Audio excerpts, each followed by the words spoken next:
We had the ultimate pleasure here today, Dan Hinckley, to welcome back a good friend of the Drive with Charlie and Dan. He is the managing editor at NHL.com. He is also an author on Clutch Points. You can read his thoughts on the NFL and other stuff on Clutch Points, but more than anything else, he's a friend of the Drive. Happy to welcome back Jim Cerny to the show. Mr. Cerny, good afternoon to you, sir. How are you? I'm doing great. How are you boys? We're both doing well. Thanks for the time today, as I know things are a little bit chaotic between hockey and football. And I have to start on the gridiron because the New York Jets continue to amaze in good and bad ways. Almost it seems like every time that they take the field. But the most recent bit of news coming out of this group, a players only meeting called by Garrett Wilson for the Jets this week amidst some wins and losses and kind of hanging on to playoff relevancy. When you hear the term players-only meeting, what does that trigger? What comes to mind when you hear that for this Jets team?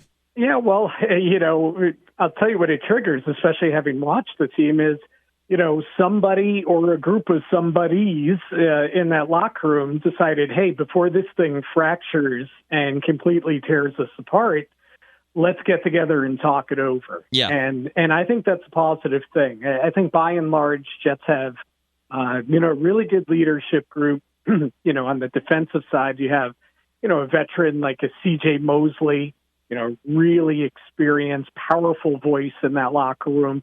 And then you have some younger players, some younger leaders on the defensive side of the ball, like Quinnen Williams, for example, Sauce Gardner, DJ Reed. But on the offensive side, without Aaron Rodgers, there's a little void in that leadership. And it's pretty cool to see somebody like a Garrett Wilson, a second-year pro, they're, along with Breece Hall, their most explosive offensive player, kind of step to the forefront here and take a leading role, in bringing the two sides together. Because if there's ever a reason for a locker room to fracture where they're playing elite on the defensive side of the ball and couldn't be much worse. They've been historically bad on the offensive side of the ball.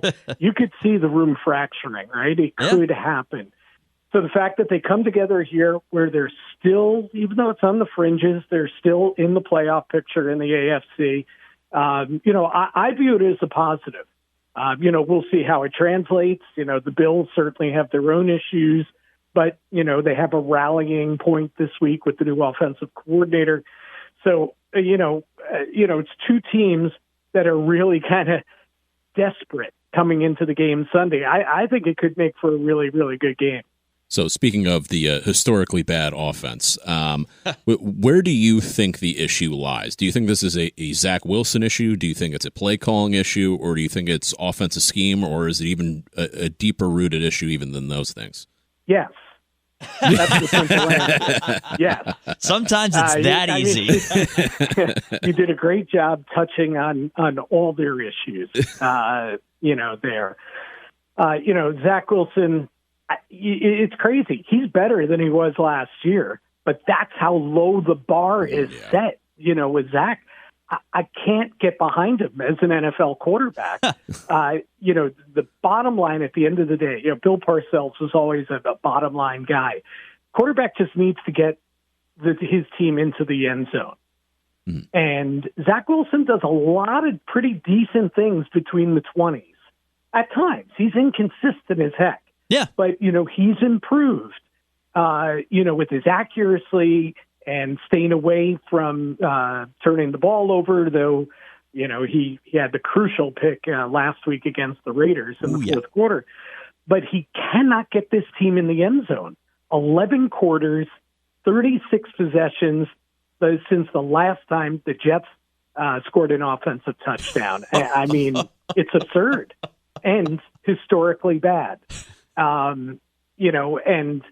Their inefficiency on converting third down, their incapability of scoring in the red zone. They are at 20% this season scoring in the red zone, scoring touchdowns.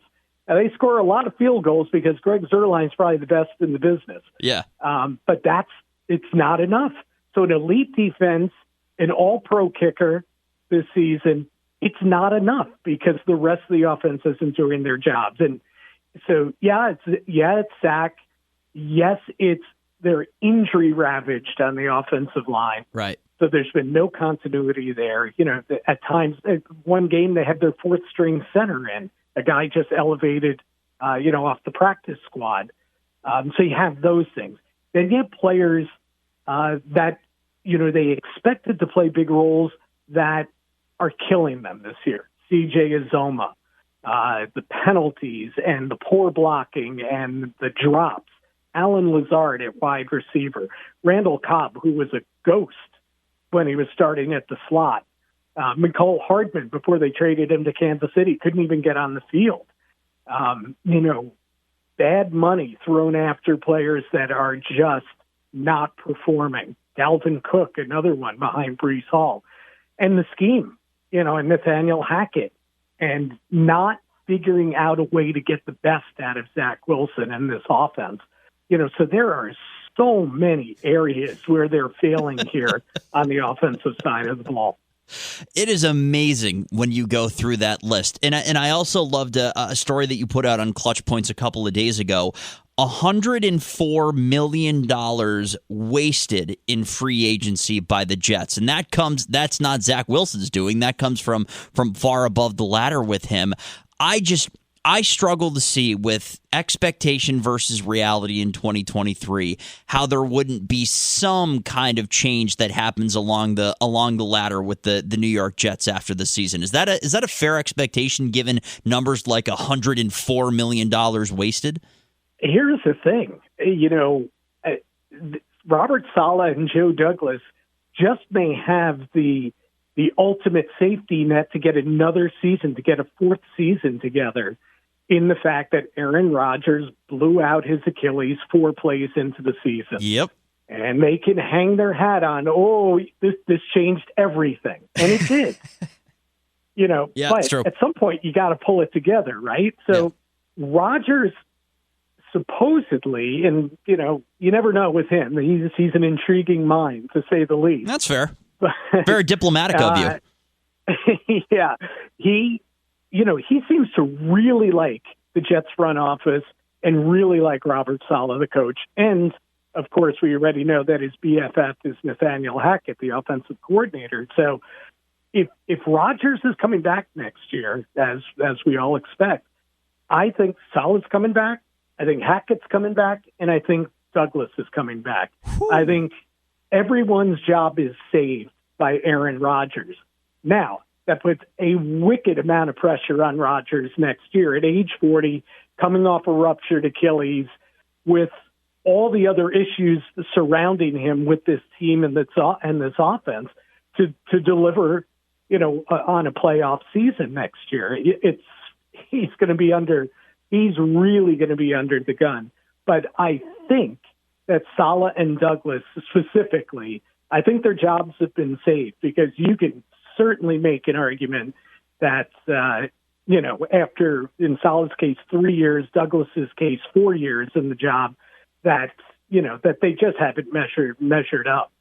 Yeah, there's a huge argument to be made, but if there is one guy that would probably be immune to that pressure, it's the beautiful mind that Douglas and company went out and acquired. But while we're talking quarterbacks, before we move over to the NHL, because Dan and I are both very eager to talk about that with you. We're both major hockey fans, but quickly over, I know you've been covering a lot of the Jets. I just got to get your thoughts on where the Giants sit right now, because they've been a disaster. Now their quarterback is done for the year as well.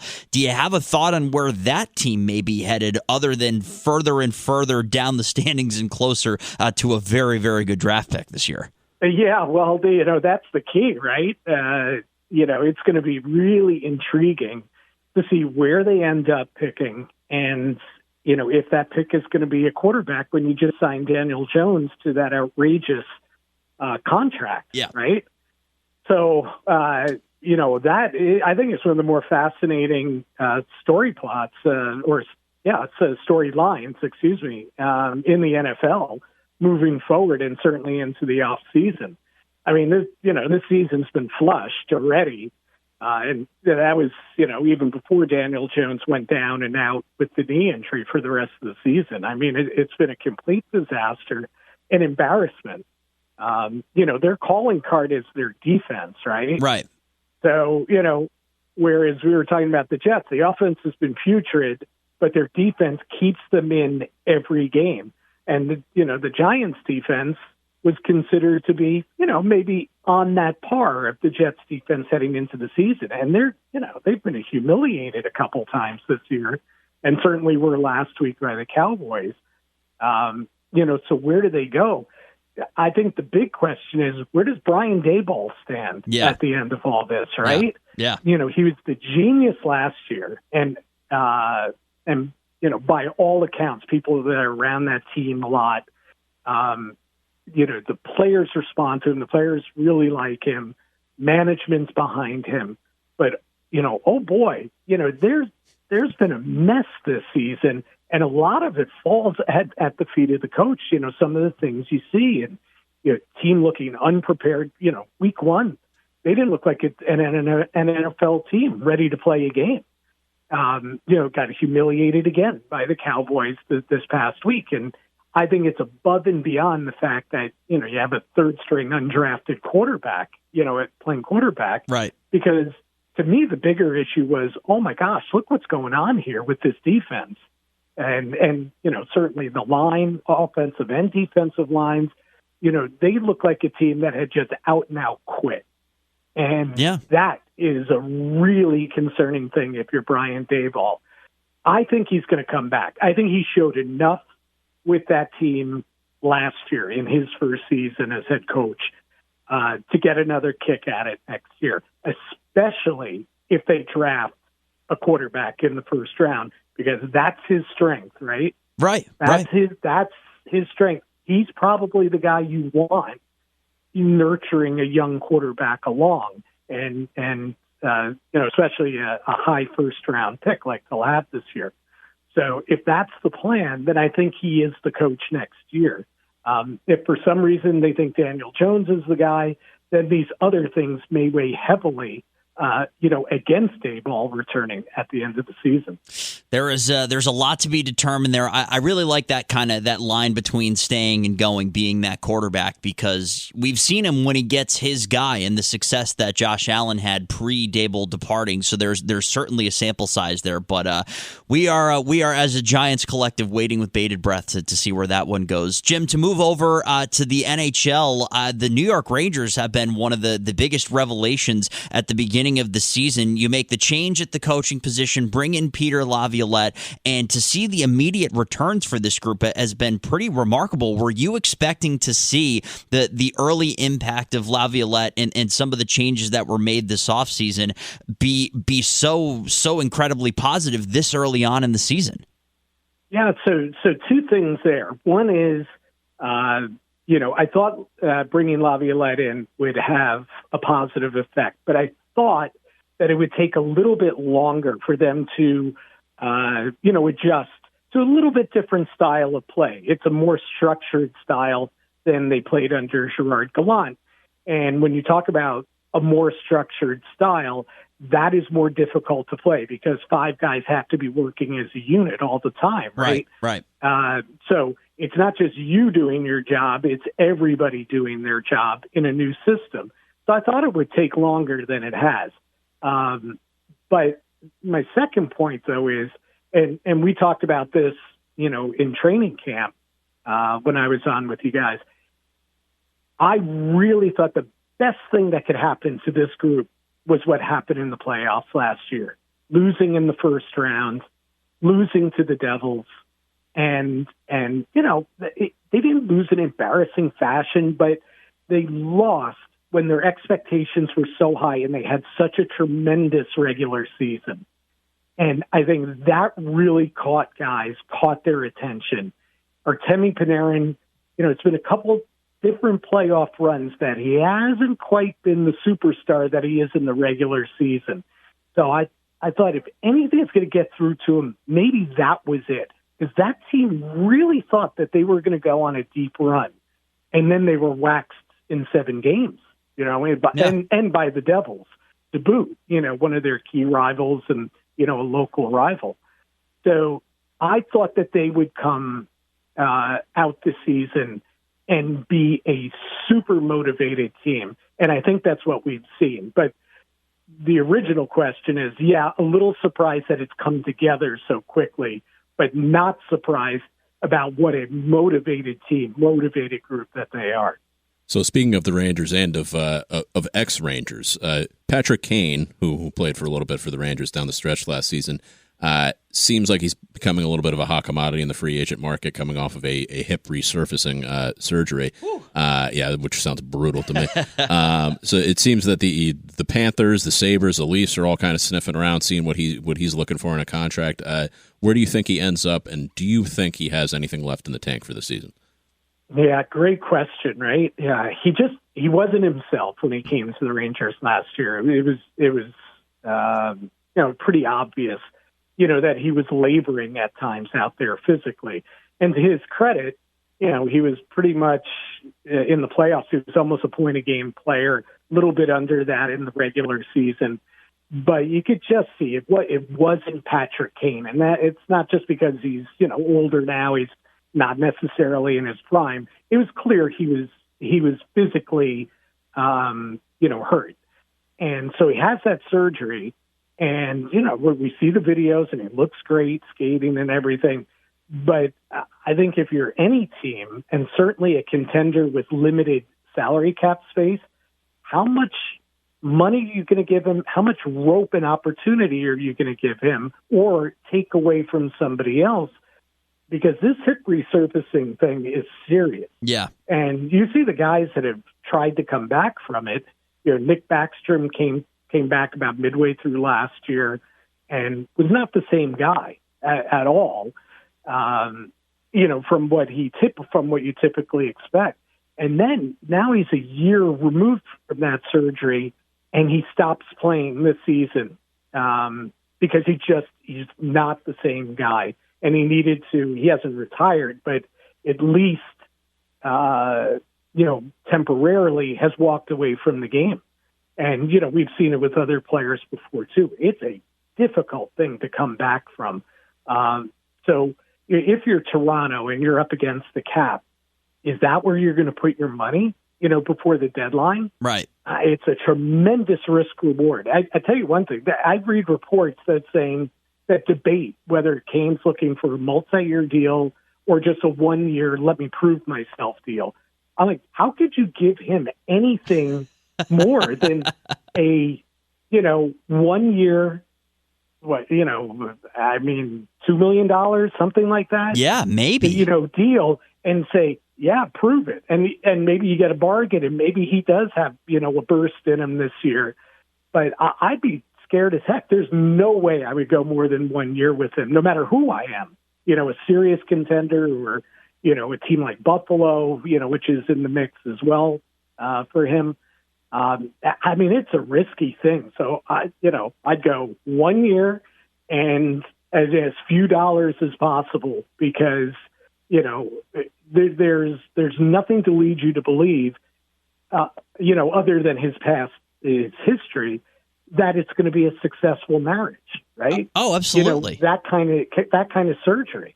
Yeah, it's I'm right there with you in that it's 1 year. It's as close to that league minimum number, and I know that he'd probably command a little bit more because of who he is and what he's done. But how do you know that anywhere close to that player still there after a procedure like that? So I'm curious to see where that one goes, but I wouldn't be risking a lot with him in the slightest. But before we let you go, we wouldn't be doing our due diligence if I didn't ask you about the New York Islanders.